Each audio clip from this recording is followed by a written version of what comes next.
আসসালামু আলাইকুম। আজকে আপনাদের এখানে দেখাবো যে আসলে খাতা কীভাবে মূল্যায়ন করা হয়, খাতাটা কীভাবে দেখা হয়। তো খাতা দেখা কীভাবে খাতা দেখা হয় এবং কাটমার্ক কী সে বিষয়টা নিয়েও আমি আপনাদের সামনে আজকে আলোচনা করব। তো চলেন আমরা শুরু করছি। তো প্রথমে আমরা আসি যে খাতাটা কীভাবে দেখানো হয়।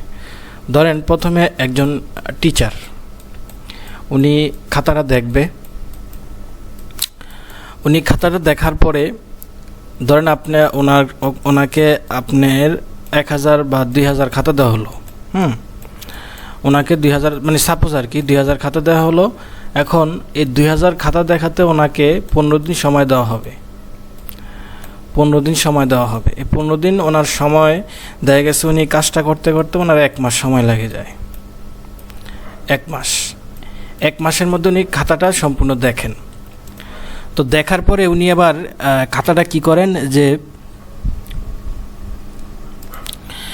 1 মাস দেখার পরে এই দেখা খাতাটাই আবার আরেকজন টিচারকে দেওয়া হয়।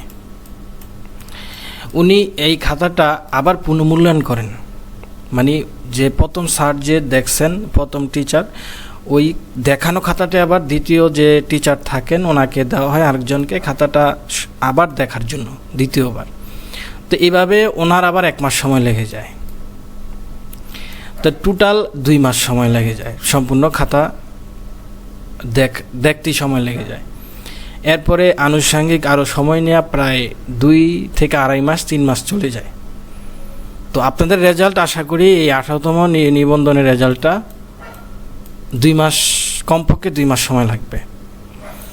তো এরপরে আসেন এইভাবে হচ্ছে খাতা মূল্যায়নটা করা হয়। তো আমি এর আগে ভিডিওটিতে দেখাইছিলাম যে খাতা কেমন মূল্যায়ন হবে, কত মার্কস হবে, এই ভিডিওটা দেখে নেবেন। এবার আসি কাটমার্ক সম্পর্কে একটু আলোচনা করি। কাটমার্ক সম্পর্কে অনেকেই কাটমার্ক বুঝেন না যে কাটমার্ক বিষয়টা কি। ধরেন একটা পরীক্ষায় 3000 জন পরীক্ষা দিয়েছে, 3000 জন পরীক্ষার্থী পরীক্ষা দিয়েছে। এখানে নেওয়া হবে ধরেন টোটাল 100 জন, মানে সাপোজ 100 জন নেওয়া হবে। তো 100 জনের মধ্যে 3000-এর মধ্যে যারা পরীক্ষা দিয়েছে, এখানে ধরেন কেউ 70, কেউ পাইল 65, কেউ 70, কেউ 80, কেউ 85, কেউ 90 এরকম সিরিয়ালে নাম্বার পেয়েছে।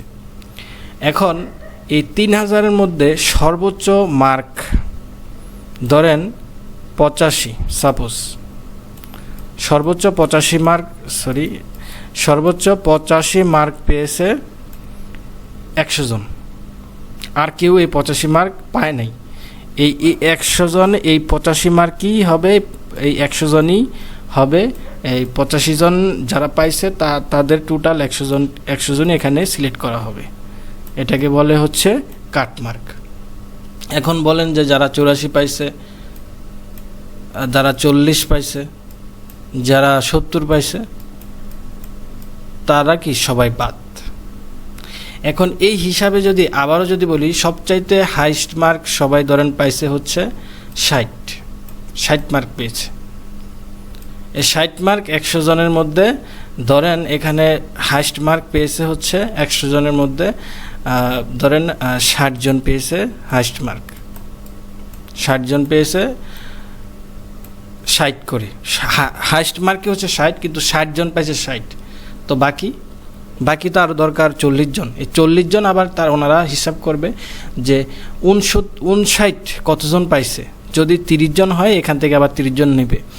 আবার ধরেন বাকি থাকে কত, 30, 60 আর 30 90, আর 10 জন থাকে। এই 10 জন হিসাব করবে আবার 58 কতজন পাইছে। এখানে এভাবে টোটাল 100 জন নেওয়ার জন্য এভাবে সিলেক্ট করে। আশা করি আপনাদের কাটমার্কটা কি বুঝাতে পারছি।